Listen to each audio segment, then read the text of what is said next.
অমানিশায় আচ্ছন্ন আবদ্ধ পাতাল ঘরের বায়ু কেমন গুমোট হয়ে আছে। বহুদূর থেকে জল গড়ানোর মৃদু শব্দ ভেসে আসছে। টপ টপ চুয়ে পড়ছে বিন্দু বিন্দু। আদতেই জল নাকি রক্ত? বিশেষ প্রক্রিয়ায় তৈরি চেয়ারের সঙ্গে বাঁধা থাকা মানুষটি ঠিক ঠাউর করতে পারল না।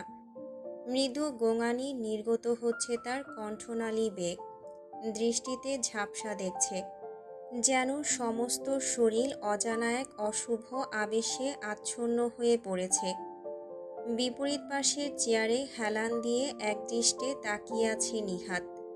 অসহনীয় এক তীক্ষ্ণ দৃষ্টিতে লক্ষ্য করছে মানুষটিকে। তার বাম হাতে ঝুলছে একটা বই, যার মলার জুড়ে মুদ্রিত রয়েছে মিডল এজ। মাথা গরম করিস না, আগামীকাল পরীক্ষা। এমনিতেও ব্রেন সার্কিট 420 ডিগ্রি সেলসিয়াসে উত্তেজিত হয়ে আছে। ভালোই ভালোই মুখ খোল, না হলে কচাত। টেবিলের উপর রাখা মানুষটার হাতের আঙুলের ফাঁকে কাঠের মাঝে গেঁথে গেল ধারালো ছুরি। কেঁপে উঠল ভুক্তভোগী। নিজের হাত সরিয়ে নিতে চাইল প্রতিক্রিয়ার স্বরূপ, কিন্তু উভয় হাত টেবিলের উপর যুক্ত হাত করার মতন যন্ত্রাংশে আটকানো। চাইলেও সরানোর উপায় নেই। একটা দীর্ঘশ্বাস ফেলে নিহাত আশেপাশে দাঁড়িয়ে থাকা গার্ডদের ইশারা করল। তিনজন এগিয়ে এলো। মানুষটিকে ঘিরে ধরল চারিদিক থেকে। একজনের হাতে রয়েছে জ্বলন্ত কয়লা ভর্তি পাত্র, তাতে একটা ধাতব দণ্ড চুবানো হলো। অপরজন মানুষটির মুখ চেপে ধরল, যেন সামান্যতম চিৎকার কিংবা নড়চড় সম্ভব না হয়। নিজের চেয়ারে হেলান দিয়ে বইয়ে মুখ গুজল নিহাত। পরোয়া করল না কোনো কিছুর। এ যেন তার কানে শান্তি সুধা। গোঙানি প্রতিধ্বনিত হতে আরম্ভ করল সমস্ত দেয়াল জুড়ে। ঝটকা দিতে থাকলো অবাধ্য শরীর। নরকের শান্তি যেন পৃথিবীতেই অনুভূত হচ্ছে। লোকে তাহলে ঠিকই বলে, নরকের অপর নাম কেবি গ্রুপ। জ্বলন্ত মাংসের ঘ্রাণ পাচ্ছি, দারুণ। কণ্ঠস্বরটি কর্ণগোচর হতেই বিরক্তিতে ভ্রু কুঁচকে বই থেকে মুখ তুলে চাইল নিহাত। পাতাল ঘরটিতে প্রবেশ করতেই লক্ষ্য করল বাদশা কায়সারের অতি আদরের সন্তান নাবিল কায়সারকে। শুধুমাত্র নাবিল থাকলে সে কোনো প্রকার পরোয়া করত না অবশ্যই, কিন্তু তার পিছনে ধীর পায়ে এগিয়ে আসা অব্যয়টি সহসাই সম্মানে তাকে উঠে দাঁড়াতে বাধ্য করল। আসমান ভাই। এক ঝলক নিষ্পাপ হাসি উপহার দিল নিহাত। হাতের বইটা বুকে জড়িয়ে রাখল, যেন আসমান দেখতে পায় যে সে আর যাই করুক না কেন, পড়ালেখা ঠিকই জারি রেখেছে। নিজেকে ছাড়িয়ে পিছনের আসমানকে সম্বোধন করায় নাবিল কিছুটা বিব্রত বোধ করলেও চেহারায় প্রদর্শিত হতে দিল না।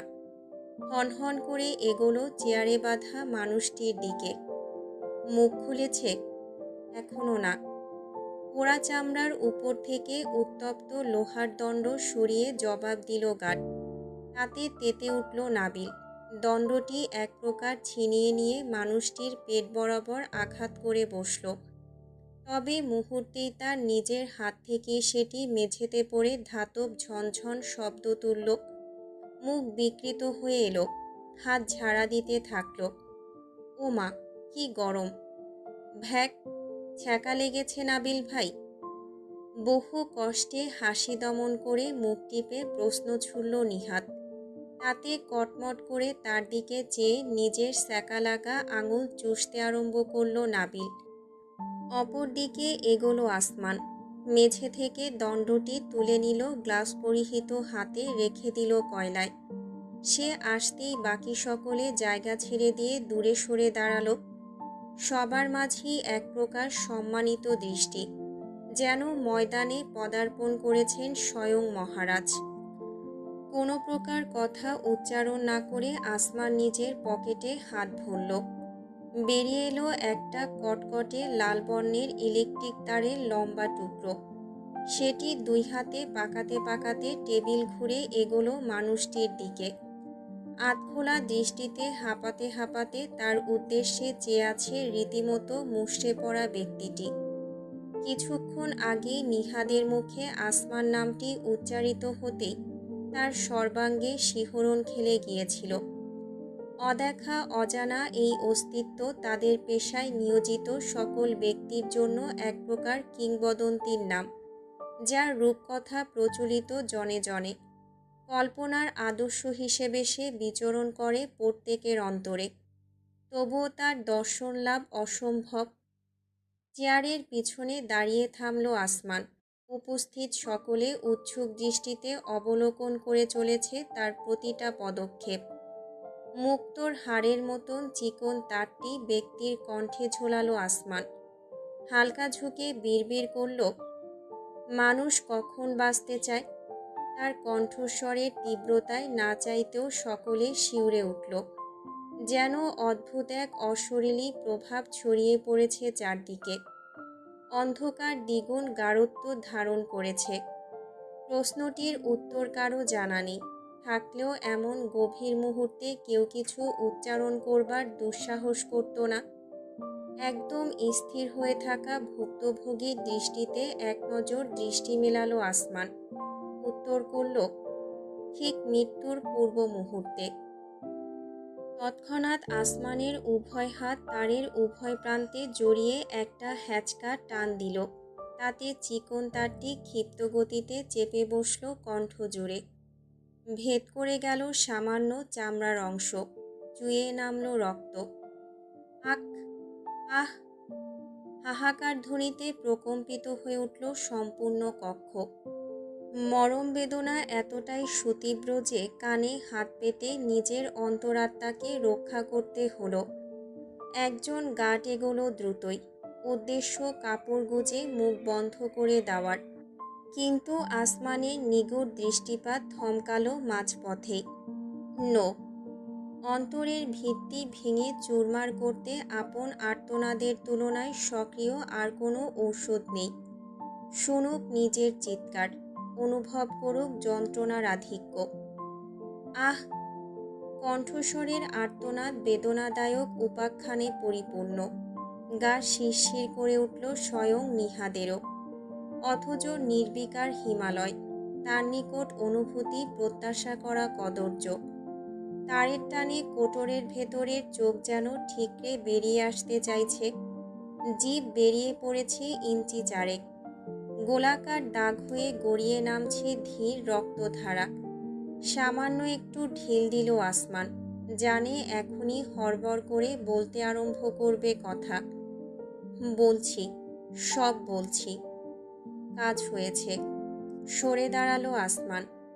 রক্তমাখা তার ছুঁড়ে ফেলল, যা পড়ল বরাবর নাবিলের পায়ের নিকট। অজান্তেই এক পা দূরে সটকে পড়ল বাদশার আদরের পুত্র। ফ্যালফ্যাল করে তাকালো আসমানের দিকে, পরক্ষণে আবার ক্রমাগত ভারী নিঃশ্বাস প্রশ্বাস ফেলতে থাকা ব্যক্তির দিকে। ঘেমে নিয়ে একশ্বাস সে। মৃত্যুর খুব কাছ থেকে তাকে ঘুরিয়ে আনা হয়েছে মাত্রই। নাবিলের অধরে তীর্যক হাসি ফুটল, যন্ত্রণাদায়ক অভিব্যক্তি লক্ষ্য করে। যে কাজ বাকি সকলে মিলে 2 দিনেই করতে পারেনি, সেই কাজটা করতে আসমান কত সময় নিল? 1 মিনিট বা তার চেয়েও কম। You are a great monster. নাবিলের প্রশংসা কিংবা ভৎসনায় কর্ণপাত ঘটালো না আসমান। সে ব্যস্ত নিজের গ্লাভস ঠিক করতে। হেঁটে চলে এলো বাকি কাজ অন্যরা সামলে নেবে। নিহাদের উপর দৃষ্টি পড়তেই কিছু উচ্চারণ করতে যাচ্ছিল আসমান, কিন্তু তার আগেই পকেটে থাকা ফোন ভাইব্রেট করে উঠল। কলার আইডিতে নাম্বার প্রত্যক্ষ করে ভ্রু কুঁচকালো তার। কন্টাক্ট লিস্টে সেভ করার প্রয়োজন বোধ করেনি। তবুও এতবার তাকে কল করা হয়েছে যে নাম্বার রীতিমতো মুখস্থ হয়ে গিয়েছে। রিসিভ করে ফোন কানে চাপল সে। নিজে থেকে কিছুই উচ্চারণ করল না। ওপাশ থেকে ভেসে এলো চাপা মেয়েলি কণ্ঠস্বর, খানিকটা জড়ানো, যেন নেশার ঘোরে রয়েছে। পাতালে আছি, নিয়ে যাও প্লিজ। নিশ্চুপ আসমান। কণ্ঠের পাশাপাশি মিউজিকের ধুমধুম বিট ভেসে আসছে। নিশ্চয়ই পাতাল নামক ক্লাবটিতে গিয়েছে। এই, শুনতে পাচ্ছ না? জলদি আসো। না। কেন? মিটিং আছে। রাখো তোমার মিটিং, এক্ষুনি এসো। রাফা কায়সারকে এই রাত্রিতে নিরাপদে বাড়ি পৌঁছে দেওয়া অধিক জরুরি। আমি বডিগার্ড নই। সাপের মতন হিসহিসে ওঠার শব্দ শোনা গেল। তারপরই জড়ানো কণ্ঠটি জানালো, ঠিক আছে, let's see to whom you belong. ফোনের লাইন কেটে গেল। একটা নিঃশ্বাস ফেলে তা পকেটস্থ করল আসমান। মেজাজ তার বিষিয়ে উঠেছে। নিহাতকে আগামীকাল পরীক্ষার জন্য গুড লাক জানাবে ভেবেছিল, কিন্তু তার আর ইচ্ছে রইল না। পিছন ফেরা ছাড়াই সোজা বেরিয়ে গেল সেল থেকে। নাবিল এখন যা ইচ্ছা করুক, নিজের খায়েশ মেটাক। তার চলে যাওয়া পথের দিকে কয়েক মুহূর্ত তাকিয়ে থেকে অতঃপর দৃষ্টি ফিরিয়ে নিল নিহাত। নাবিল বর্তমানে তার চেয়ারটিতে আসন গ্রহণ করেছে। তার হাতে উঠে এসেছে সাঁড়াশি, যা দিয়ে একটা একটা করে নখ উঠানোর পায়তারা করছে বাদশা পুত্র। সেল থেকে বেরিয়ে করিডোর ধরে সিঁড়ির নিকট পৌঁছাতেই আসমানের ফোন পুনরায় বেজে উঠল। বিরক্ত হলেও যথারীতি চেহারায় তা প্রদর্শিত হলো না। কলার আইডিতে ভাসছে মাস্টার। চুপচাপ ফোন কানে তুলল, যদিও আন্দাজ করতে পারছে কি আদেশ দেওয়া হবে। ভারী কি গাম্ভীর্যপূর্ণ আওয়াজ ধ্বনিত হলো কর্ণকুঠোরে। রাফা ক্লাবে আছে, ওকে বাড়ি পৌঁছে দাও। মিটিং 1 ঘন্টা পরে হবে। এইটুকুই। ফোন কেটে গেল। না কিছু জিজ্ঞেস করা হয়েছে, না জানতে চাওয়া হয়েছে। এক প্রকার নীরব আদেশ পালন করতে বাধ্য পালিত কুকুর। ফোন এবার আর পকেটে না ভরে ধীর পদক্ষেপে এগোলো আসমান। সিঁড়ি বেয়ে উপরে উঠে পাতালের বাইরে উন্মুক্ত পৃথিবীতে পদার্পণ করল। কিন্তু সে কি আদৌ উন্মুক্ত? পাতাল নামক ক্লাবটির নিরাপত্তা ব্যবস্থা একই সাথে কঠোর আবার দুর্বলও বটে। দুর্বলতা সম্পর্কে অবশ্য অন্যান্য মানুষদের অতটা ভাবান্তর নেই। আসমান নিজ বুদ্ধি খাটিয়ে নিরাপত্তা চাদরের ফাঁকফোকর বের করেছে। ক্লাবটি প্রাইভেট। ধনীর দুলাল এবং বিদেশি নাগরিকদের আমোদ ফুর্তির অবাধ সুযোগ সৃষ্টির আস্তানা হিসেবে কুখ্যাত। দিনের বেলায় সূর্যরশ্মিতে ভদ্রতার পোশাক গায়ে জড়িয়ে যারা ঘুরে বেড়ায়, তারাই হৃদয়ে নিষিদ্ধ এবং অবাঞ্ছিত সকল বাসনা মেটাতে ভিড় জমায় এই স্থানে। কোটি কোটি টাকার লেনদেন, ক্যাসিনোগিরি, বিকৃত মানসিকতার প্রস্টিটিউশন হয় এখানে প্রতি রাতে। ভদ্র ধনীদের কুকর্ম লোকচক্ষুর আড়ালে রাখতে বেশ কিছু স্থানে সিসিটিভি কিংবা লেজার অ্যালার্ট সিকিউরিটি সিস্টেমের অভাব রয়েছে। তেমনি সাউন্ড প্রুফ প্রত্যেকটি প্রাইভেট এবং ভিভিআইপি চেম্বার। মানুষ খুন হয়ে গেলেও টের পেতে দেরি হওয়া অস্বাভাবিক নয়। এই ব্যাপারটা ধনীর দুলাল দুলালিদের জন্য বিরাট ভালো ব্যাপার হলেও আসমানের জন্য এটি বিশাল এক ফাঁকবাদে ভিন্ন কিছু নয়। অনায়াসে এখান থেকে সে যে কাউকে তুলে নিয়ে যেতে পারবে, কেউ টেরটুকুও পাবে না। ভেতরে ঢুকতে আসমানকে বেগ পেতে হলো না। কেবি গ্রুপের অধীনস্থ কার্ডটি দেখাতেই তাকে সসম্মানে প্রবেশের অনুমতি দেওয়া হলো। দীর্ঘ প্রশ্বাস গ্রহণ করে ঢুকে পড়ল আসমান। হাতের ব্রিগেড ওয়াচে সময় বলছে রাত 12টা 25। ভদ্র ঘরের মেয়ে বলতেই এই সময় বাইরে থাকার কথা নয়। পাতালের মতন ক্লাবে তো নয়, কিন্তু অভিজাতদের ব্যাপারই আলাদা। অভিজাত না বলে বলা উচিত কায়সার পরিবার। সর্বকনিষ্ঠজন রাফা কায়সার পিতার অতি আদরের দুলালি বটে। ঢুকতেই পরিধানের মাস্কের অভ্যন্তর থেকেও কড়া অ্যালকোহলের গন্ধ নাকে এসে ঠেকল। ভ্রু এবং নাক উভয় কুঁচকে এলো। তীব্র মিউজিকের শব্দে বক্ষগহ্বরে হৃদযন্ত্র বানর নাচন আরম্ভ করেছে। আসমানের নিকট মানুষ সর্বদাই একটা অপছন্দের প্রাণী। শুধুমাত্র হাতে গোনা ২-৩ জন বাদে, যার মাঝে নিহাত একজন। ছেলেটিকে নিজের হাতে গড়ে তুলেছে সে, পড়ালেখা থেকে আরম্ভ করে মানুষ খুন। কেবি গ্রুপের সঙ্গে যুক্ত হওয়া তার হাত ধরেই।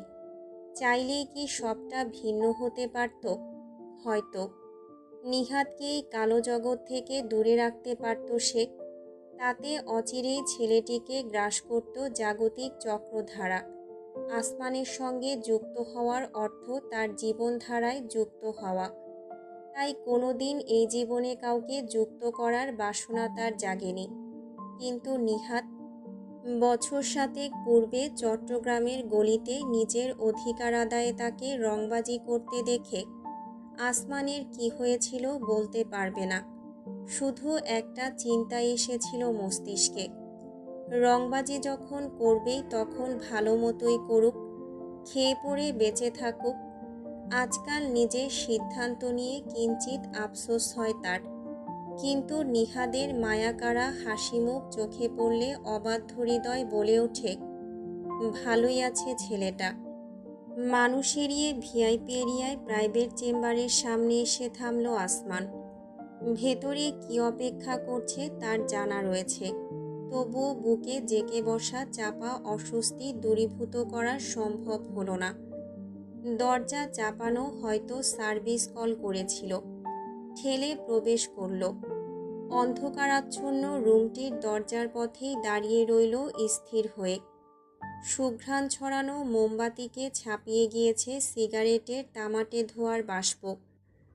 ভারী পর্দায় আবৃত চারপাশ, মৃদু হলদে আভায় কিঞ্চিত দীপ্তিতে ভাসছে চারিপাশ। তাতে ধোঁয়াটে স্বপ্নের ন্যায় দেখাচ্ছে দৃশ্যপট। বিছানার উপর শুয়ে রয়েছে দুজন পুরুষ, একজন চিত হয়ে এবং অপরজন উপুর হয়ে। আরও একজনের স্থান পাশের কাউচে। প্রত্যেকেই উদাম, নেই বস্ত্রের একটা সুতো।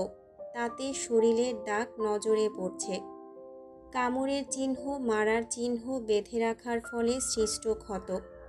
কিছু কিছু স্থানে গাঢ় নীলচে বর্ণ ধারণ করেছে তা, কিংবা আস্তরণ ফেলেছে কালশিটে। বিছানায় চিত হয়ে থাকা একজনের হাতে এখনও হ্যান্ডকাপ রয়েছে। কাউচের পুরুষের দৃষ্টি আবৃত ব্লাইন্ডফোল্ডে। পুরুষ পতিতা। এহেন দৃশ্যপট তৈরির কারিগর রাফা কায়সার বর্তমানে বিছানার মাঝখানে হাঁটুর উপর পা তুলে বসে একমনে সিগারেটের সুখ টান দিয়ে চলেছে। শরীর আবৃততার যতটুকু সেটাকে শুধুমাত্র যৎসামান্যই বলা চলে। আসমানকে দেখেই তার ঘোলাটে দৃষ্টিতে অদ্ভুত এক প্রজ্বলন পরিস্ফুটিত হলো। নিজের চোখ বুজে নিল আসমান ১ সেকেন্ডের জন্য। পর মুহূর্তে পুনরায় দৃষ্টি মেলে চাইল নির্বিকার ভাবে। ঠোঁট থেকে সিগারেট সরিয়ে ধোঁয়া উড়িয়ে হাসল রাফা। অদ্ভুত এক হাসি। তার গভীর অনুভূতি সম্পন্ন দৃষ্টি আসমানকে আপাদমস্তক পর্যবেক্ষণ করল। ডান হাতের তর্জনী কুঁচকে নিকটে ডাকল হিমালয়কে, কিন্তু টলল না সেই হিমালয়। তাই নিজেই উঠল রাফা। অ্যাস্ট্রেতে সিগারেট রেখে দিয়ে হেলে দুলে হেঁটে আসমানের সামনে দাঁড়ালো। হিমালয়ের দৃষ্টি বরাবর তার নয়ন জুড়ে। একবারের জন্য এদিক ওদিক নড়েনি। কেমন পুরুষ গো তুমি, চোখ বাদে অন্যদিকে নজর যায় না। নীরবতা এবং প্রশান্তি ব্যতীত কোনো প্রতিক্রিয়া আদায় সম্ভব হলো না। তাতে ২ হাত মেলে গলা জড়িয়ে ধরল রাফা। গ্রীবাদেশে মুখ ঘষে প্রাণ ভরে গ্রহণ করল গায়ে মেখে থাকা অনন্য এক সুঘ্রাণ। মৃদু কম্পন খেলল শক্তিশালী পুরুষালী দেহে। রাফাকে সরিয়ে হনহন করে এগোলো। মেঝেতে গুটিয়ে থাকা কালো বডিকন ড্রেসটি তুলে নিয়ে এলিয়ে দিল মেয়েলি অব্যয়। দৃষ্টি যথারীতি নয়নে। Make it quick. এইটুকুই। চেম্বারের বাইরে চলে গেল আসমান। অপরদিকে নিজের জায়গায় দাঁড়িয়ে আপন মনে হাসল রাফা। আজ মন একটু ভরেনি তার, আর ভরবেও না, যতদিন না ওই শুভ্রতাকে স্পর্শ করতে পারছে। একটা আফসোসের নিঃশ্বাস ফেলে পোশাক গায়ে চড়িয়ে ব্যাগ হাতে বেরিয়ে পড়ল রাফা।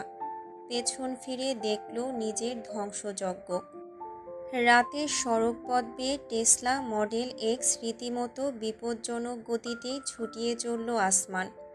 তাতে প্যাসেঞ্জার সিটে থাকা রাফা বেশ উৎসাহী ভঙ্গিতে বলে গেল, I like it when a guy is reckless, just like you. শূন্য অভিব্যক্তি আসমানের। শুধুমাত্র স্টিয়ারিংয়ে চেপে বসল তার ফিঙ্গারলেস গ্লাভসে আচ্ছাদিত আঙুলসমূহ। I also like it when a guy drives with one hand.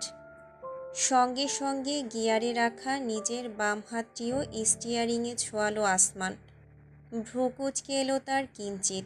হাসতে থাকলো রাফা, যেন কি এক মজার কাণ্ড ঘটিয়েছে সে। গতি আরও বাড়ানো হলো। যত দ্রুত সম্ভব এই রমণীর সঙ্গ হতে মুক্তি চায় অন্তর। অবশেষে পথ ফুরিয়ে এলো প্রায়।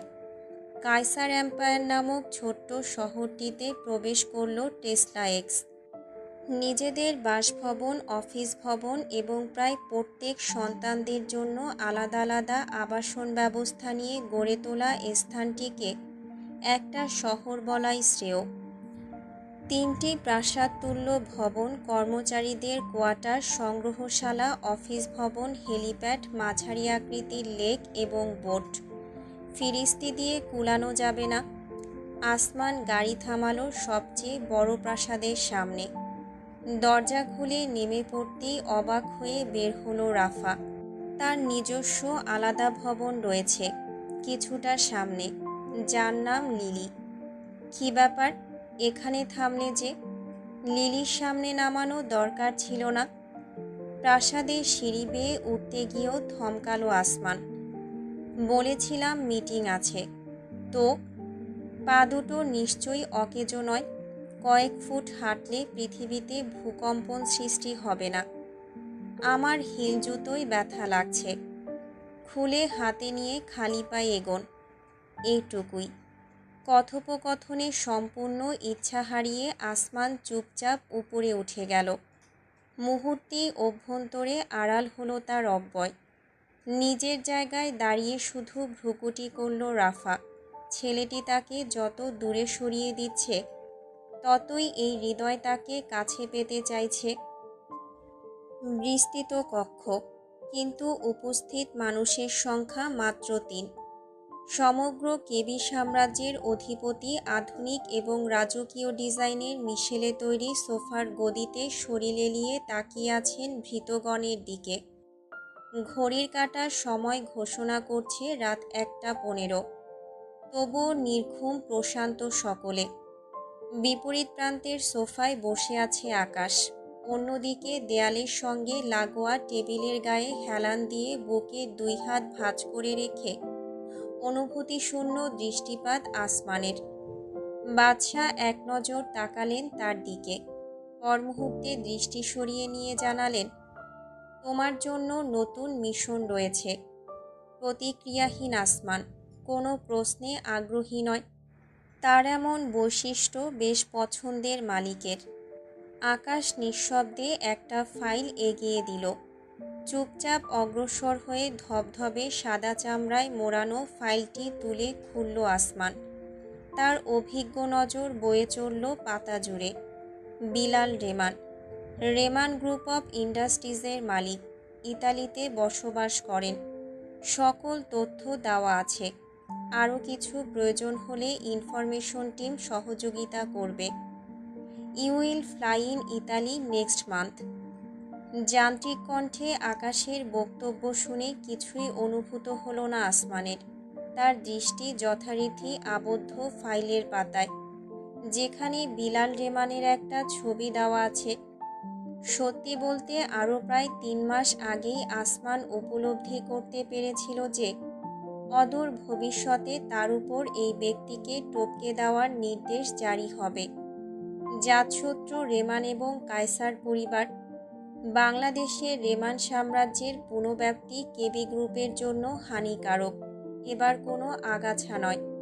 সোজাসুজি গোড়া উপড়ে ফেলার মাস্টার প্ল্যান রচনা করেছেন বাদশা কায়সার। ফাইল বন্ধ করে মৃদু কণ্ঠে আসমান জানালো, সময় লাগবে, জটিল মিশন, ভেবেচিন্তে পদক্ষেপ ফেলতে হবে। পান থেকে চুন খসলে কায়সার পরিবারের নাম জড়িয়ে পড়বে।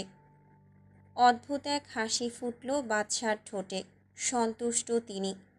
সোফায় বাহু ছড়িয়ে আসমানের নত মুখের পানে চেয়ে বিড়বিড় করলেন, সময়টা যত কম লাগে ততই শ্রেয়।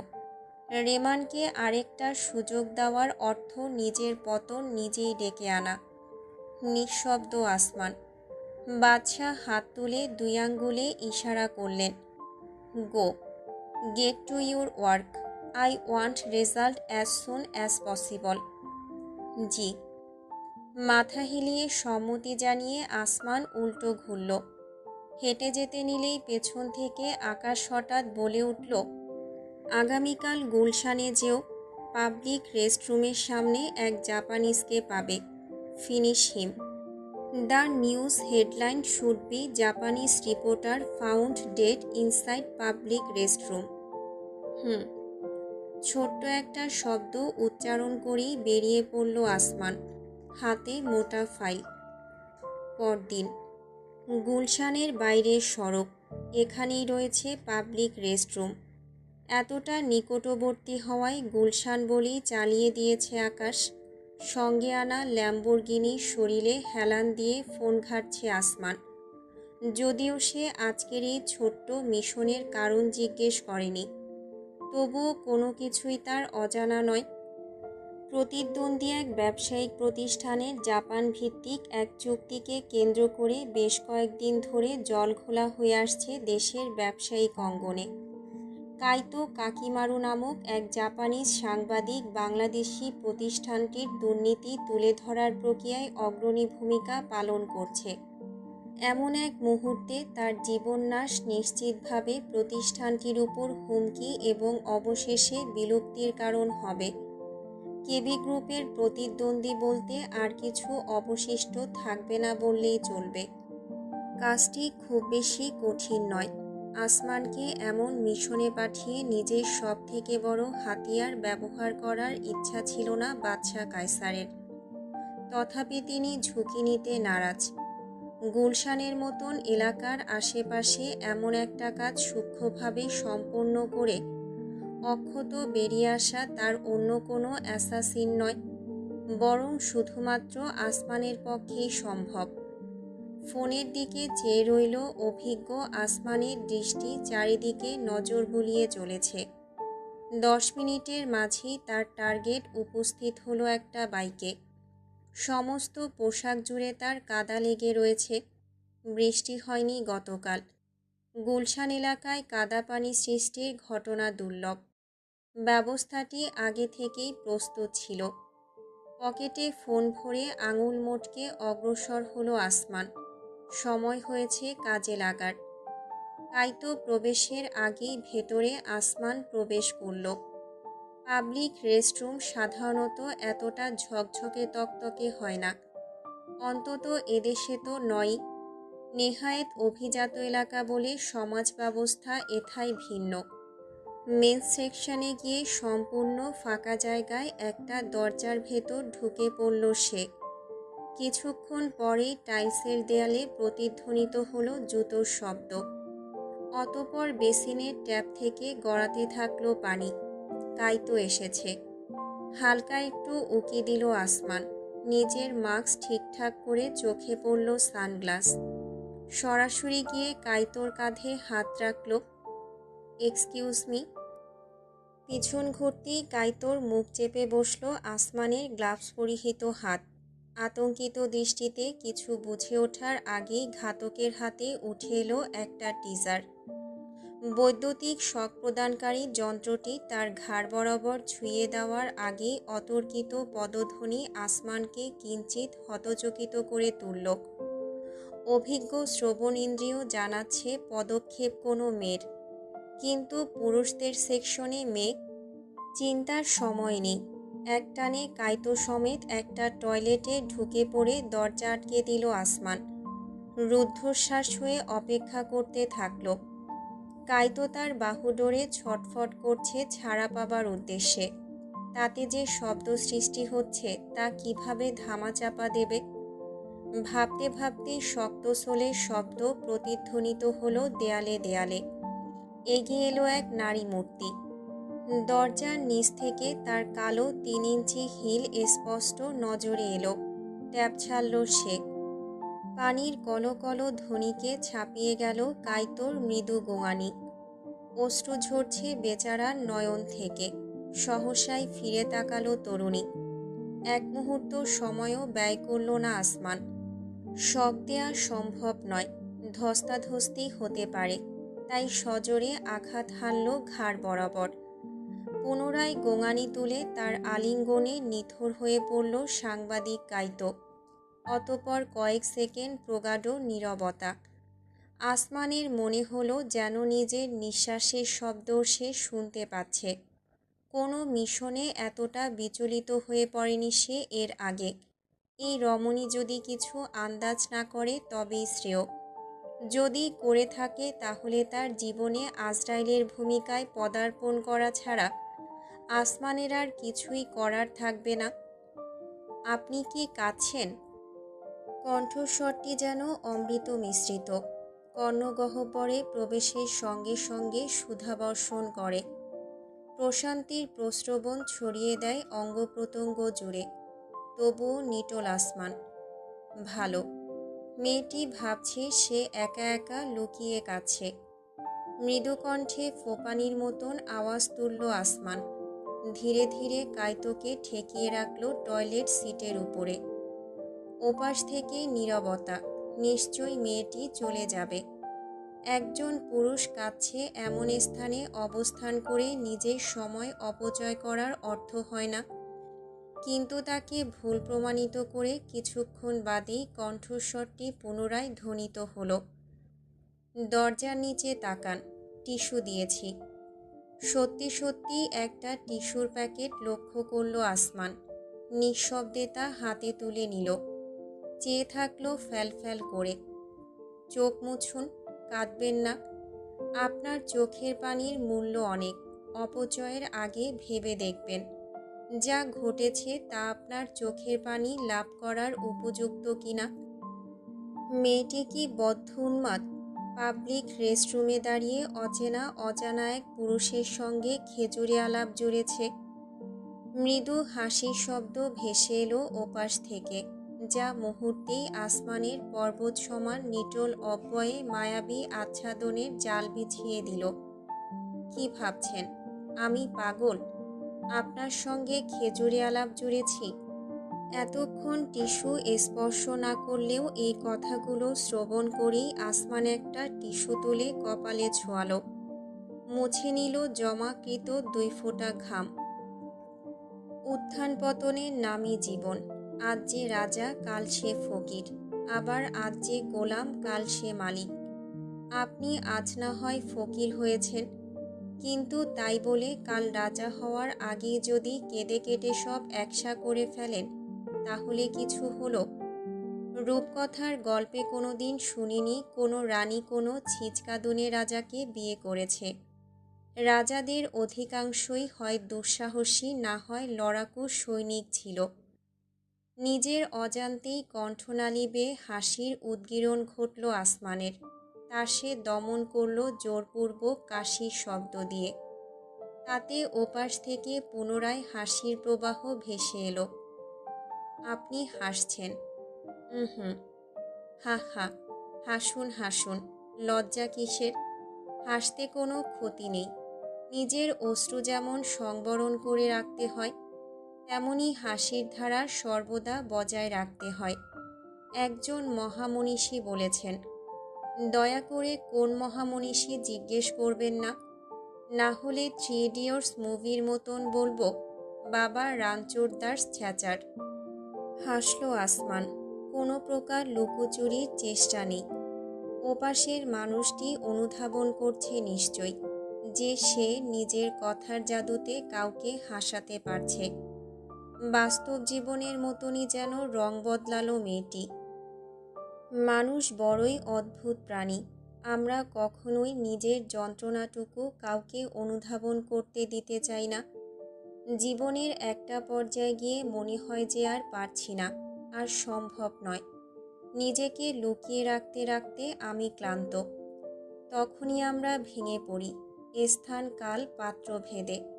সেটা হোক কোনো পাবলিক রেস্টরুম। একান্তে কেঁদে নিজেকে উজাড় করতে চাই, ভৎসনা করতে চাই আপন সত্তাকে।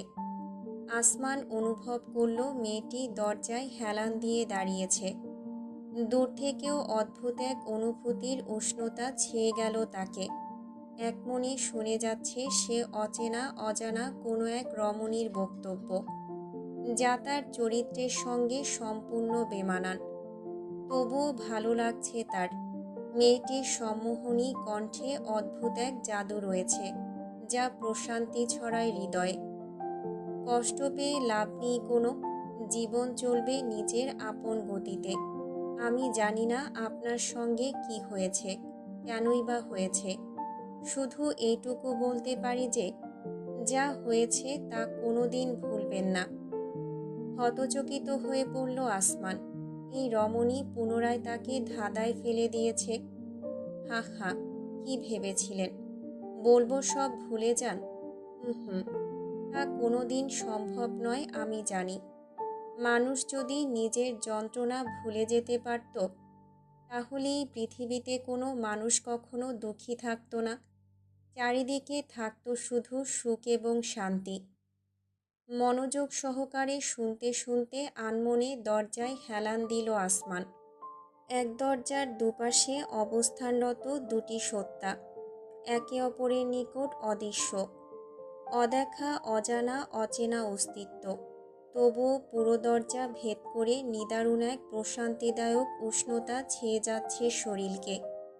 শরীর ছাড়িয়ে চলেছে অন্তর পর্যন্ত। তাই বলছি, যা হয়েছে তা মনে রাখুন, স্মরণে রাখুন। অতঃপর মোকাবেলা করুন। কখনো ভুলে যাবেন না নিজের চোখের অশ্রুর কারণ। ঘুরে দাঁড়ান পুনরায়। একবার মুখ থুবড়ে পড়বেন, 10 বার উঠে দাঁড়াবেন। জীবনে আমরা অনেক সময় এমন এক প্রান্তে পৌঁছাই যখন মনে হয় সামনে বুঝি আর কোনো পথ অবশিষ্ট নেই, অথচ সেখানে স্রষ্টার তৈরি ভিন্ন পথ আপনার জন্য প্রস্তুত। বিকল্প খুঁজে বের করুন, নিজেকে সুখী করুন। পাবলিক রেস্টরুমে দাঁড়িয়ে দাঁড়িয়ে আপনাকে জীবন জ্ঞানের বাণী শোনাচ্ছি। রাস্তার পাগলি ভাববেন না। হতে পারি আমি হিমালয় ফেরত কোনো বহুরূপী সন্ন্যাসী। আপনাকে নিজের জীবন দর্শনের আশীর্বাদ দান করছি। জি, মাতা হরহরিণী হিমালয়া দেবী। উপলব্ধি করার আগেই আসমানের কণ্ঠ থেকে স্বয়ংক্রিয়ভাবে নির্গত হলো শব্দগুচ্ছ। স্তব্ধ হয়ে থাকলো নিজেই। ঢোক গিলল আপন মনে। এটা কি হলো? মেয়েটির হাসিতে তার অন্তরের অস্বস্তি নিমেষেই উধাও হলো। একদম ঠিক। মেয়েটি সরে দাঁড়িয়েছে। না দেখেও স্পষ্ট অনুভব করল আসমান। নিজেকে কেমন শীতল শীতল অনুভূত হচ্ছে। যাকগে, আমার জ্ঞান বিলানো শেষ। বিদায় জানানোর পালা। জুতোর শব্দ। হেঁটে চলে যাচ্ছে সে। আসমান স্থির হয়ে থাকল। দরজা খুলে অপর দিকে দৃষ্টিপাত করার অদম্য বাসনা দমন করল নিজের সর্বশক্তি দিয়ে। মেয়েটি হঠাৎ থমকালো। বাই দ্য ওয়ে, মেন সেকশনে এসে বকবক করে গিয়েছি বলে উল্টোপাল্টা ভাববেন না। লেডিস সেকশনে কি যেন সমস্যা হয়েছে, মেরামতের কাজ চলছে। আমার জামায় কফি পড়ে গিয়েছিল, তাই ভাবলাম টুপ করে ঢুকে ডুব করে পানি ছিটিয়ে পগার পার হয়ে যাব। ডোন্ট জাজ মি। আমি তো আর ভাবিনি আপনার মতন একজন ব্রোকেন হার্ট পাবলিক টয়লেটে বসে ছ্যাঁকা খেয়ে ব্যাকা হয়ে ফ্যাচ ফ্যাচ করে কাঁদবে। বিদায় বেলায়ও হাসির ফোয়ারা বিলিয়ে গেল। মন জুড়ে ছেয়ে দিল সুখের আহ্বান। টিস্যুর দাম 50 টাকা। কোনো মসজিদে দান করে নিজের জীবনের জন্য প্রার্থনা করবেন, ওটা ফ্রিতে বিলাইনি। কি নিষ্ঠুর! হা হা। আরেকটা জিনিস বলতে ভুলে গিয়েছি, আপনার কণ্ঠস্বর চমৎকার। রেডিও জকি হওয়ার চেষ্টা করবেন। ফ্রিতে টিস্যু না দিলেও একটা উপদেশ দিলাম। জুতোর শব্দ ধীরে ধীরে বিলীন হয়ে গেল। অপরদিকে আসমান ঠায় দাঁড়িয়ে রইল নিজের জায়গায়। তার সামনে নিথর পড়ে রয়েছে মিশন, কিন্তু কোনো ভ্রুক্ষেপ নেই। অযাচিত হৃদয় অজানা এক আবেশে ধকধক করছে। নয়ন একদৃষ্টে তাকিয়ে রয়েছে হাতে ধরা টিস্যুর প্যাকেটের দিকে।